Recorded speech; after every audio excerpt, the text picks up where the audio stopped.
pera ka na ba? Nakapag-ipon ka na ba? Kung oo, saan kaya ito pwedeng ilagay upang makagawa pa ng maraming pera? Kung gusto mo malaman, you need to finish this video.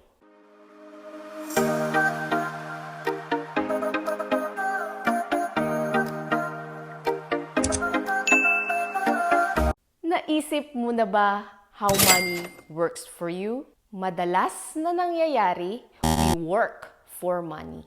Kung natutulog lang ang iyong naipong pera, ikaw ay matatalo ng inflation. Ano nga ba ang inflation? Ito ang pagtaas ng produkto o bilihin.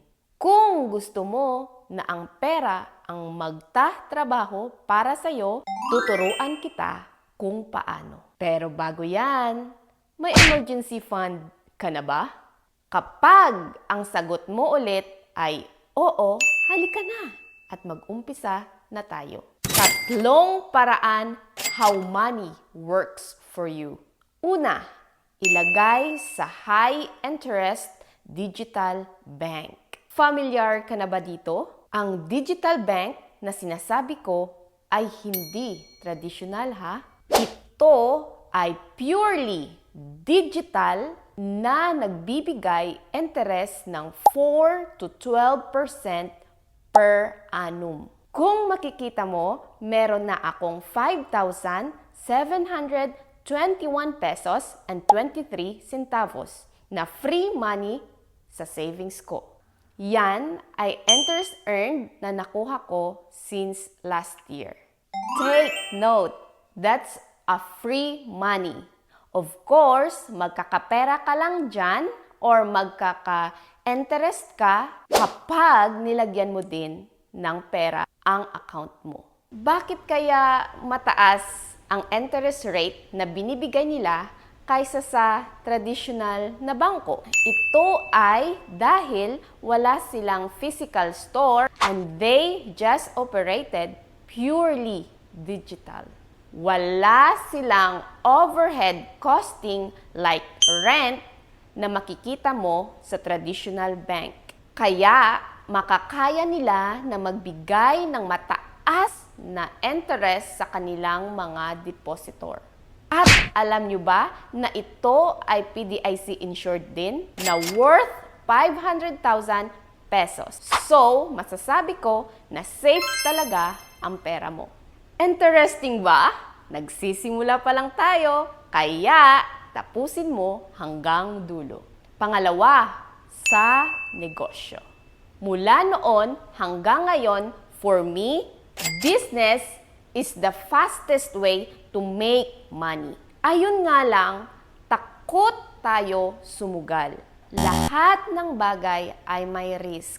Ayon nga kay Mark Zuckerberg, a founder of Facebook or Meta, the biggest risk is not taking any risk. Sa pagninegosyo, kailangan mo lang ng sipag, tiyaga, at determinasyon. It won't happen overnight. Kailangan mo magsakripisyo to earn the reward. May kasabihan nga, if you don't sacrifice of what you want becomes the sacrifice. Tatagan mo ang loob mo.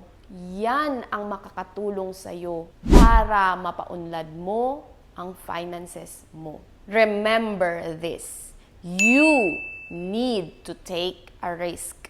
Risk is uncomfortable, but it's rewarding. Let's go! Proceed na tayo sa pangatlong paraan how money works for you. Invest in stock market. Alam ko, risky ito. At dito sa Pilipinas, konti lang ang may courage na mag-invest. Me, personally, I started last June 2023. Kasi inaral ko muna bago ako nag-invest. As you can see, green ang percentage ng investment ko. Ibig sabihin mataas ang market value ngayon. At dahil dyan, tumataas din ang value ng stocks na nabili ko. Sa kabuuan, ang investment ko sa isang platform ay 18,913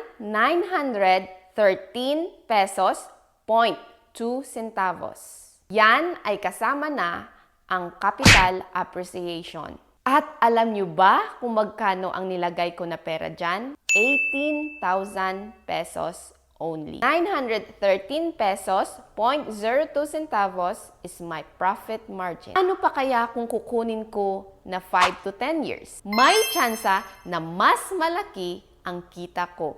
O, di ba?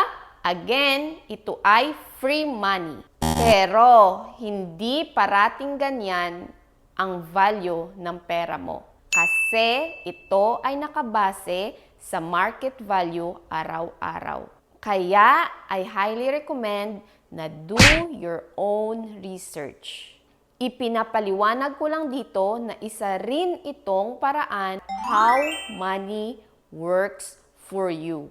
Work smart, not work hard. Let your money works for you. Ayon sa aking pagre-research, investing in Philippine stock market is one way to reach your goals financially. You can save money faster, beat inflation, and even for retirement fund.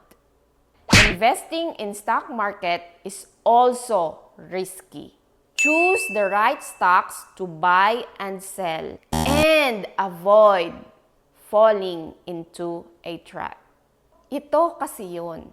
Kung matatakot ka sa risk, walang magbabago sa finances mo. Weigh your option. Ang risk ay pwedeng conservative, moderate, or aggressive. Kaya mahalaga na alam mo ang risk appetite mo. Kailangan natin mag-take action to beat inflation. According to Philippine Statistic Authority, overall inflation increased to 3.9% in May 2024 from 3.8% in April 2024.